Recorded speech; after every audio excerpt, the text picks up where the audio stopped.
Welcome, everyone. My name is Sarah Stevenson. I'm a nurse at the Nebraska Heart Hospital. I have been working here for 10 years. I have 8 years of inpatient patient care, and I've also worked in the education department. And today we're going to talk about post-acute care, coronary artery bypass grafting care in the skilled setting, acute care setting. So we'll get started. Disclosure statement: I have no conflicts of interest, no financial relationships. No sponsorship or commercial support. I'm not endorsing any products, and there's not any off-label use of products in my presentation today. We acknowledge that every facility has different policies on patient assessments and vital sign monitoring, as well as the activity they perform with their patients. So please utilize paper, pen, email, write down questions, let us know what they are so we can answer those for you appropriately.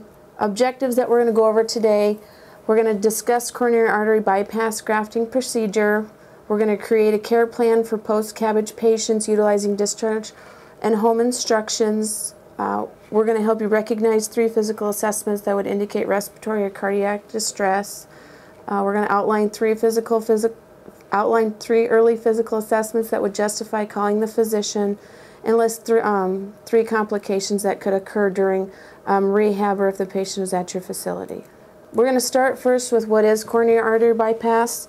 It's an alternative to coronary artery intervention when stenting, ballooning, and medical treatment are not successful or possible.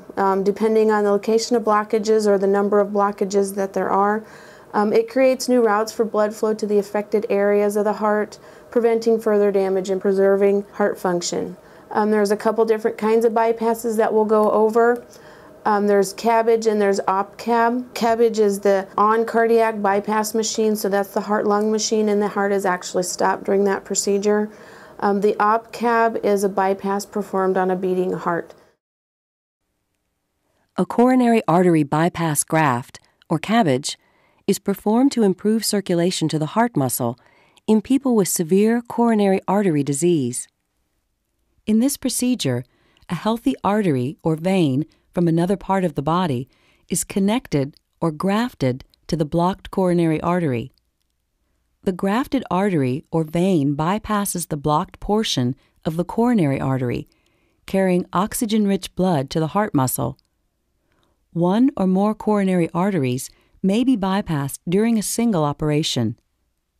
Before the surgery, an intravenous line will be started, and you may be given a medication to help you relax. CABG procedures are done under general anesthesia, which will put you to sleep for the duration of the operation. A breathing tube will be inserted through your mouth and into your throat to help you breathe. A catheter will be placed in your bladder to drain your urine. Coronary artery bypass surgery generally takes 3 to 6 hours. During a conventional bypass surgery, your surgeon begins by making an incision in the skin over your breastbone or sternum. He or she will then cut the sternum and move your rib cage in order to get to your heart. Throughout the procedure, your circulatory system will be connected to a cardiopulmonary bypass pump or heart-lung machine. This machine temporarily performs the functions of your heart and lungs during the surgery, allowing your heart to be stopped while the surgeon sews the grafts into place. 1 of 2 blood vessels is typically used for the grafts: the internal thoracic artery in the chest or the saphenous vein in the leg. For the internal thoracic artery graft, your surgeon will leave the upper end attached to the subclavian artery and divert the lower end from your chest wall to your coronary artery just beyond the blockage. Your surgeon will then sew the graft into place. For the saphenous vein graft, your surgeon will suture one end to the aorta and the other end to the narrowed artery just beyond the blockage. With the graft securely in place, your surgeon will use electrical signals to restore the heartbeat and attach a temporary pacemaker to the heart. Once your heart is again beating normally, the heart-lung machine will be disconnected. Your surgeon will wire the breastbone back together and suture the skin incision closed. A temporary drainage tube will be placed through the skin beneath the incision. Two other types of CABG procedures have recently been developed: off-pump and minimally invasive bypass surgery. Off-pump CABG is also called beating heart bypass grafting because the heart isn't stopped and a heart-lung machine isn't used. Instead, a mechanical device is used to steady the part of the heart where grafting is being done. Surgeons perform minimally invasive bypass procedures using specially designed instruments inserted through small incisions or ports in the chest. These procedures sometimes require a heart-lung machine. After surgery, you will be taken to the intensive care unit. The activity of your heart will be carefully monitored. If necessary, the pacing wires will be used to temporarily control your heart rate. The chest tube will remain in place to drain excess blood and air from the chest cavity. Once you can breathe on your own, your breathing tube will be removed and replaced with an oxygen mask. The bladder catheter will remain in place. As you recover over the next 3 to 4 days, all of these devices will be gradually removed. So the NHH standard post-care or the critical pathway that we have for open heart surgery, we want our patients up to the chair post-op day 1 for 3 times a day for meals. Usually the meals kind of guide our day. They're up in the morning, the afternoon, and the evening. They're going to ambulate at those times as well. We shoot for 4 to 6 times in the hallway. You usually start out with about 3, breakfast, lunch, and dinner. And we look for 100 to 150 feet per time with the nurse or physical therapist. And we're evaluating their walking ability prior to surgery so we know what to baseline that against after surgery. We offer naps in the morning and afternoon. Letting your patients know that those are scheduled in are important. Monitoring the intake and output every shift. We encourage them to use the incentive spirometer every 1 to 2 hours and do 10 deep breaths with that, followed by a cough. The cough is important. It helps loosen up those secretions. And we also pair those with some breathing treatments. Reinforcement of the sternal precautions. We want to involve family with those position changes so they know how to take care of the family when they get home. So that is something that you will do over and over and over again. Continually to reinforce those sternal precautions. We develop a pain medication schedule, involve the patient with that, monitoring blood sugars, and then we offer emotional support of the patient and the caregiver. So this is kind of what the first walk looks like. There's a lot of equipment. We've got the IV pole, the chest tube. These patients, when the first day post-op, they go through a lot. We do get them up, we move them with all this equipment. So it takes a lot of encouragement to get up and move. On admission to your facilities, patients will present with some of the following things. They'll have a central line insertion site in the right jugular area, the right side of the neck that's usually just covered with a Band-Aid. They've had a central line there that we've used for access. They're going to have a mid-sternal incision that's usually open to the air. It should be approximated. It's got sutures on the inside, but it should not be oozing red or have any drainage. Chest tube insertion sites, usually 1 or 3 of those chest tube insertion sites, they're open to the air. They could be covered with a Band-Aid, and that is okay to remove those Band-Aids and dressings. You can put a Band-Aid on there if there's some serous drainage coming from those, but usually they just kind of scab over.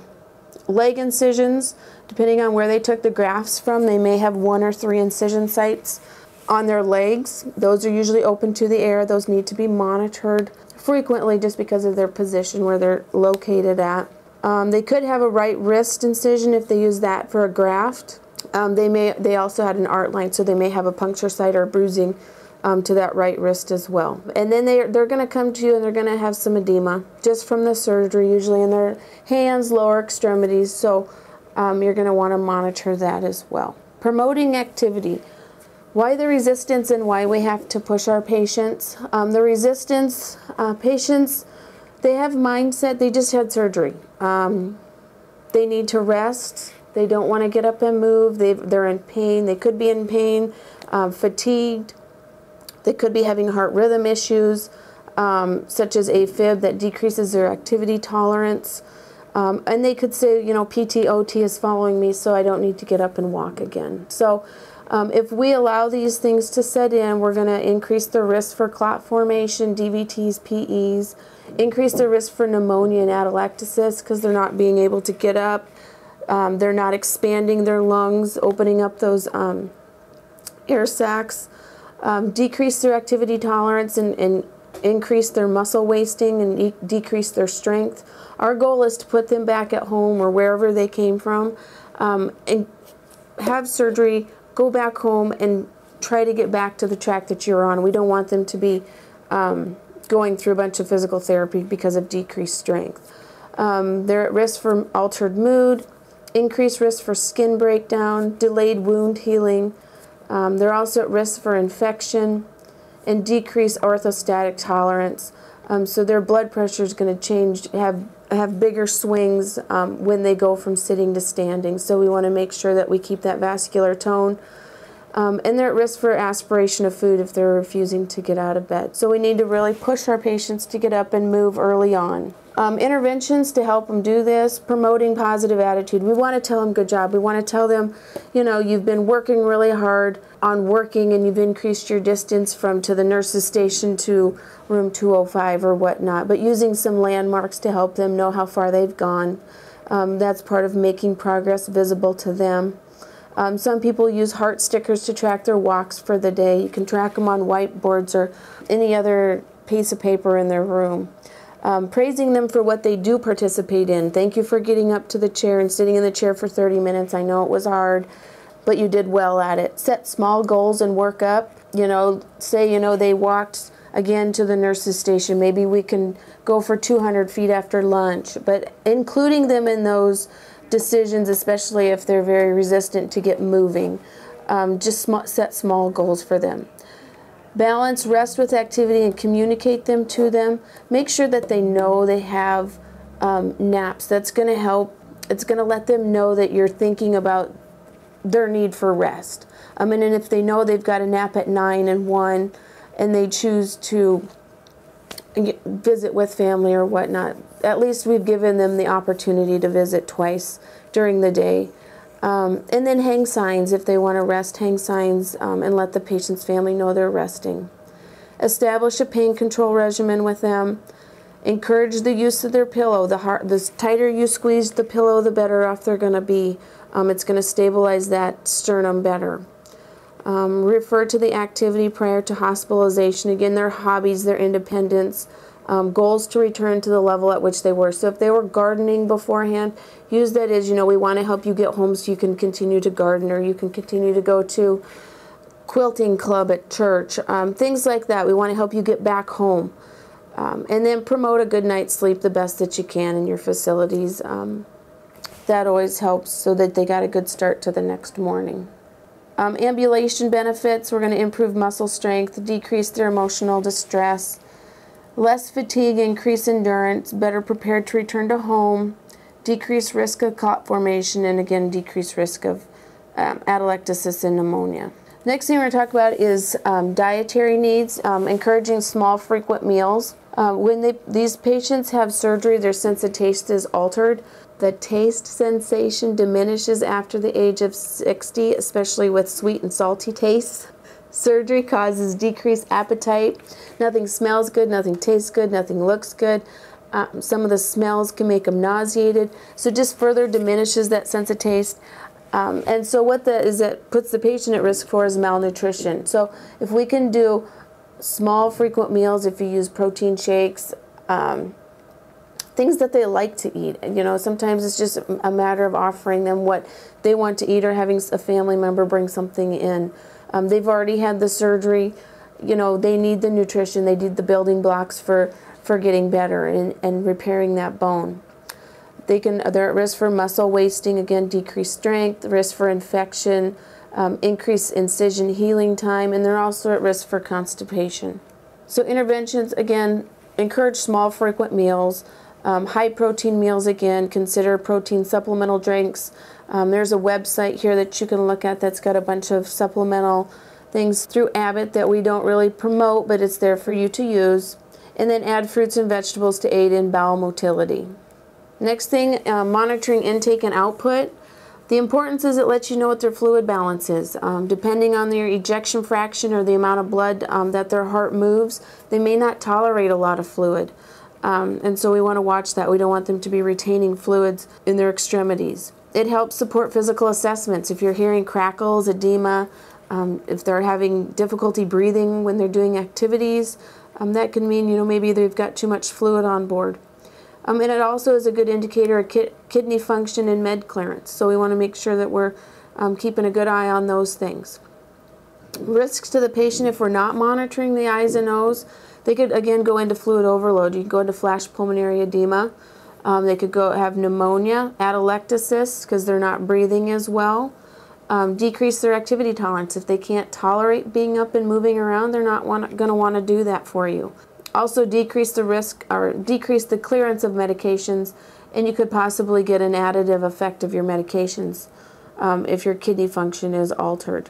Interventions that we do to help with this, make it a point to know their ejection fraction. Make it a point to know how much their heart is pumping out, and if they have congestive heart failure. Establish an intake and output protocol and enforce them. Educate the nurses, the aides. Kind of come up, if you haven't come up with a system that works, so everybody knows who's charting and who's giving the fluids, and if they can have more fluids. Educate the family that they can't just go and get cups of coffee without asking first if they have a poor ejection fraction. If you have graduated drinking containers, that's always a good thing to measure how much they have, or if dietary puts the cc's on their ticket that they have. That also aids. And then use urinals and hats in the toilets. Everybody, especially if you've had heart surgery, you need to know what their output is. These patients leave on a lot of Lasix or furosemide to help with the edema, and so knowing how much they're having and if that Lasix is working is a good thing as well. Okay, incentive spirometer. Why the resistance? This is probably the most resisted item that our bypass patients have, only because it's not comfortable for them to do. They don't understand how it works. They do a pre-op evaluation with it, and so on the bottom of the incentive spirometers that our patients leave with, it has their pre-op, so there's something to gauge it against. So teaching your patients how to use the incentive spirometer, I have used, considering the age of our patients, I've used thick malts. When they were growing up, their malts were super thick. If you use a really thick malt and you suck through a straw, it kind of gives them idea of how to use the incentive spirometer. It could be painful to take deep breaths, or they may be too weak to take deep breaths. So if they're having pain when taking deep breaths, then we need to evaluate their pain medication regimen.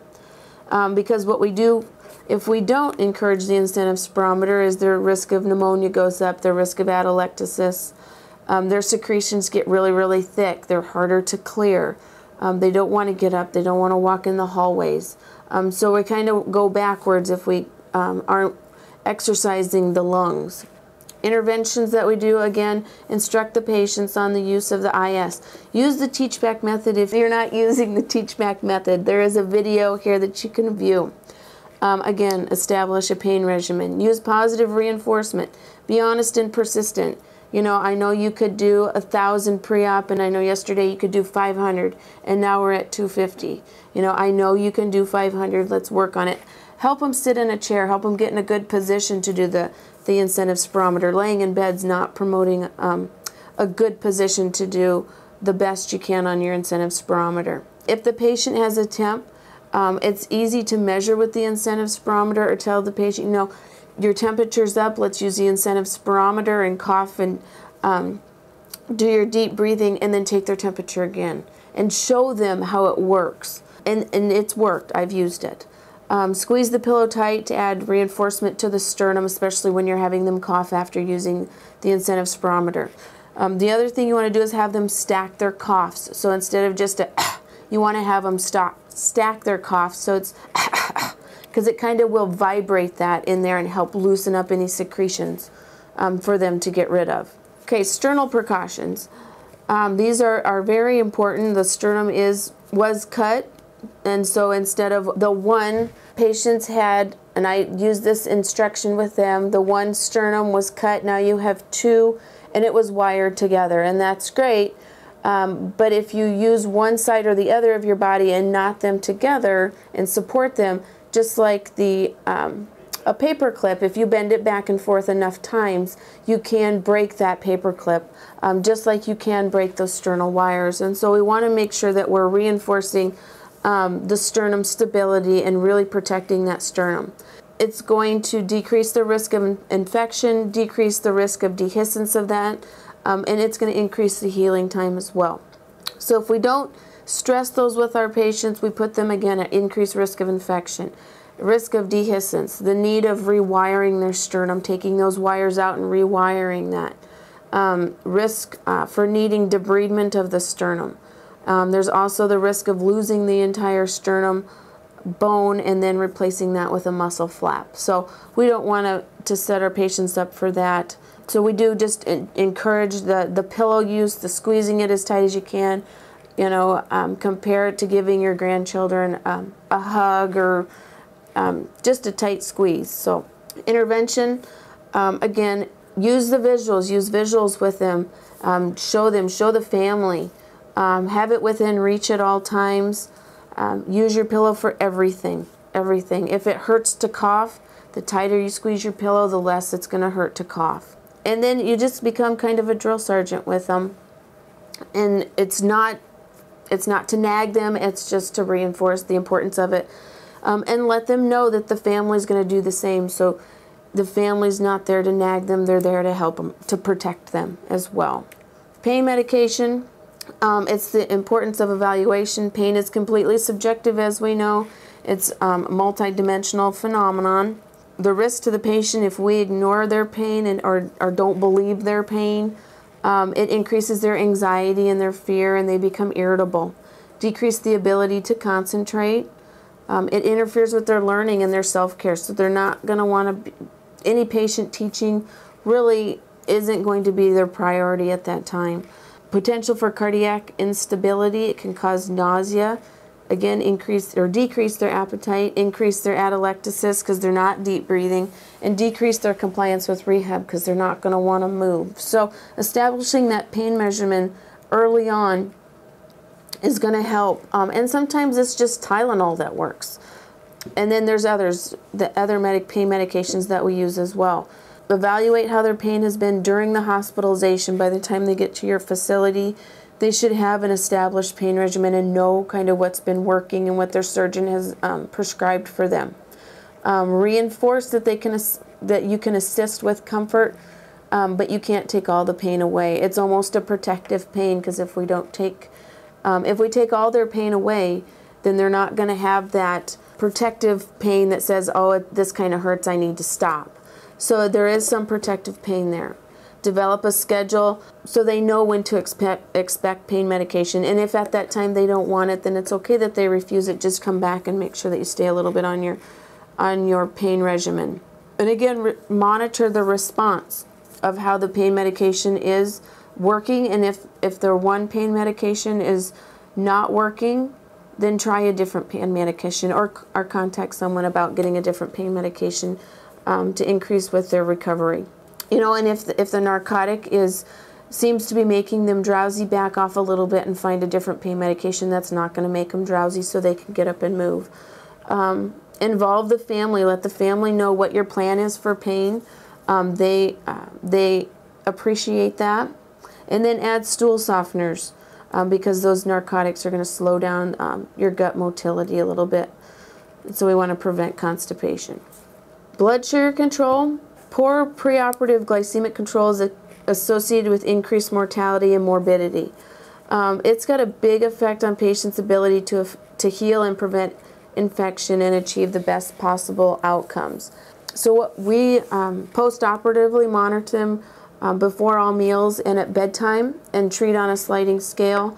And then if they are dismissed on that, then they usually go back. We usually try to get them back on their normal regimen by the time they are dismissed to your facilities. If we're not watching their blood sugars and watching what they're eating, we're going to increase their mortality, their morbidity. Their chances of wound infections are quite a bit higher. We're going to increase their hospital length of stay. again, which decreases their long-term survival and getting back to their quality of life that they had beforehand. Patient and family education is really important here. Again, utilize the teach-back method and see if that doesn't help reinforce the teaching that you've done. Monitor the blood sugars before meals and at nighttime. Treat them appropriately.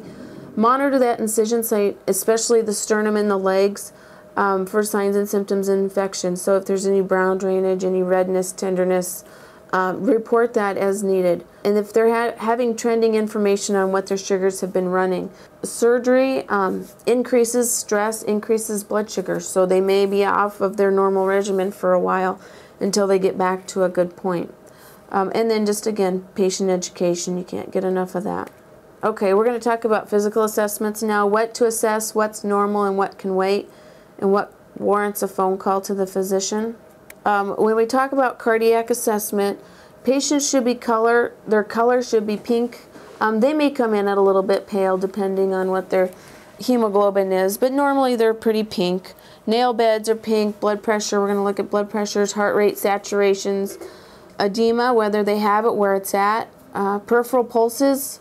Feet should be good and warm. We replumbed them essentially, so their circulation should be good. And check their radial pulses, make sure that they're regular. When to notify the surgeon. If their lab results are abnormal, big ones, your potassium, your creatinine are big ones, your hemoglobin, hematocrit, if they're trending. Nail beds become bluish in color, their blood pressure is less than the parameters indicated or given in report from a facility. Heart rate or pulse is noted is irregular or faster than 150. That could indicate they may have gone into an irregular rhythm, such as atrial fibrillation. If the patient is persistently complaining of fatigue and not moving for you, or activity intolerance, if their oxygen saturation starts to drop less than 90%, any increased swelling in their lower extremities or hands, sudden reports of numbness in their arms and legs, or if they have a weight gain of 1 to 2 pounds in just a couple of days, they may just not be moving fluid appropriately, and so they're retaining it. As far as lungs go, we're going to look at the saturations again, nail beds, lips, their temperature, their ease of breathing, cough, is it strong, weak? As far as mucus goes, is it thick, is it thin, is it blood tinged, are they using their IS? And then as far as lung sounds go, are they wheezy, crackly, is there absent lung sounds? When to call your surgeon or their provider. If their oxygen saturation's dropping, new onset dyspnea, so before they could walk around the pod and not have a problem, then all of a sudden today they can't walk and they're complaining of shortness of breath. You know, what do their lungs sound like? If their lips are bluish or their nail beds are bluish, if they've got an ineffective cough, if they're just clearing their throat and not really coughing enough to get mucus out, are we accumulating mucus in the lungs and causing some atelectasis there?